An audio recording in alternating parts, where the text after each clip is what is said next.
I want to also say about the psychological reversal thing we do, the setup.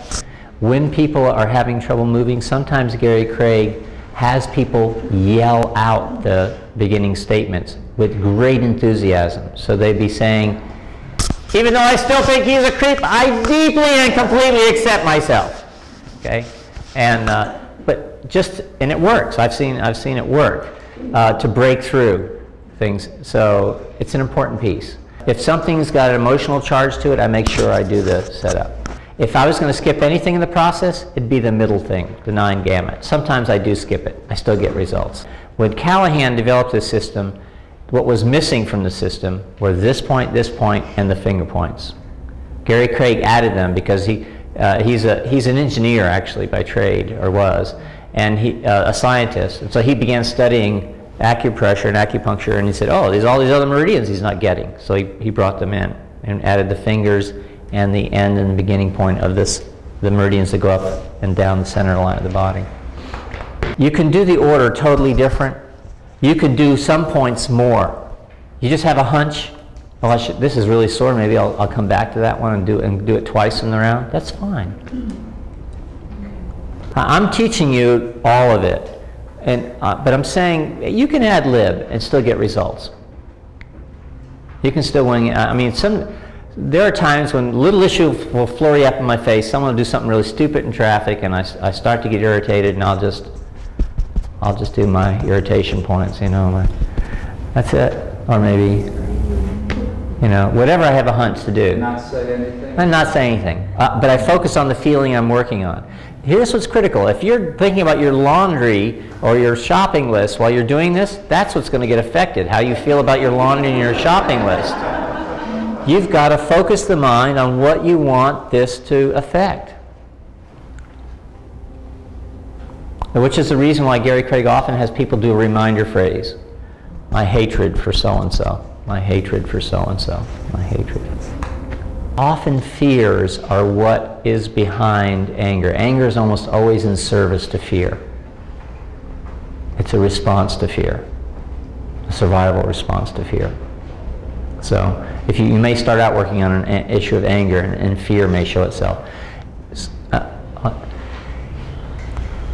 You can choose either to put off doing a round on something secondary after the round, or you can jump tracks. I'm working at my anger at so-and-so, and I discover it's really about a fear. I can go ahead and move right on to that fear. Or I can wait, do another round. There's no right way there. Both work. Okay. Yeah. Are you trying to affect the situation or affect your reaction to this? No, we're mostly working on our inner experience. Your reaction. Our reaction, what we're really working on is our energetic balance or imbalance in relation to things that we focus our mind on, to what we put where we put our attention.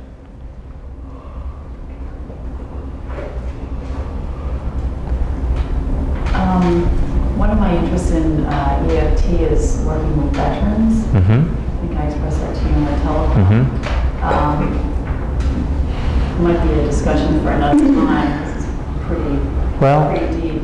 Yeah, that does bring up one strategy I want to talk about. Okay, and if you have more questions, please continue with it.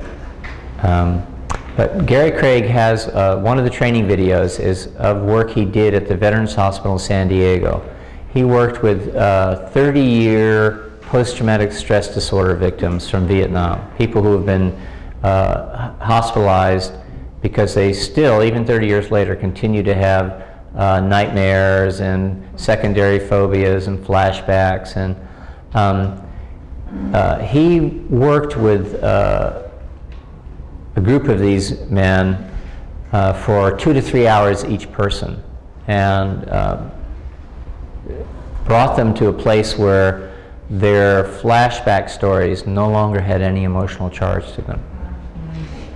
And when you're dealing with situations that have a lot of emotion attached to them, you nibble at the edges. It's what on his website he calls the tearless trauma technique. And I'll tell you about one example. There was one gentleman who was forced to shoot about an 8-year-old boy in Vietnam because the boy was approaching with a hand grenade that had the pin pulled, and the boy was going to die regardless, but he didn't want him to die. He didn't want to die with him, so he was forced to shoot this child, and had been reliving the horror of this for 30 years. So Gary says, okay, begin to tell me the story, and I want you to tell me when you start to get any anxiety about it.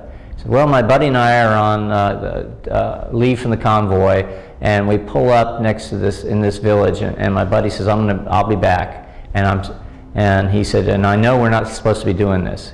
I think his buddy went in to drink, or he was doing something he wasn't supposed to be doing.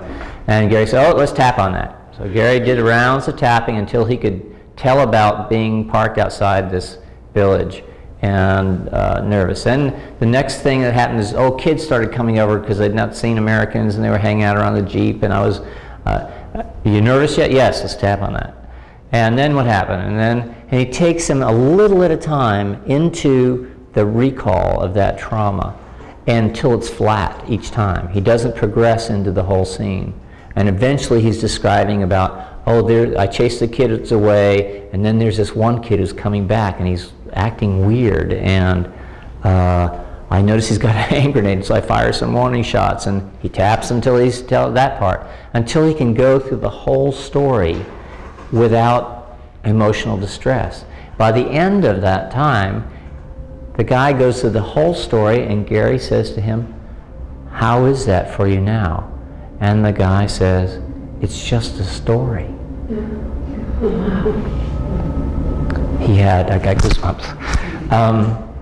He had just taken all that trauma out of the event, so it was just an event, by rebalancing the nervous system, the energetic nervous system, in relation to it. Sometimes, I've seen Gary Craig work with some stuff like fear of water, and spend 2 hours or so tapping and approaching it and tapping, but with the investment of that time, things do change. Sometimes it seems like they're not going to change, but if you persistence is important with this, and asking yourself questions like, is there another aspect I'm not looking at here, and stuff like that.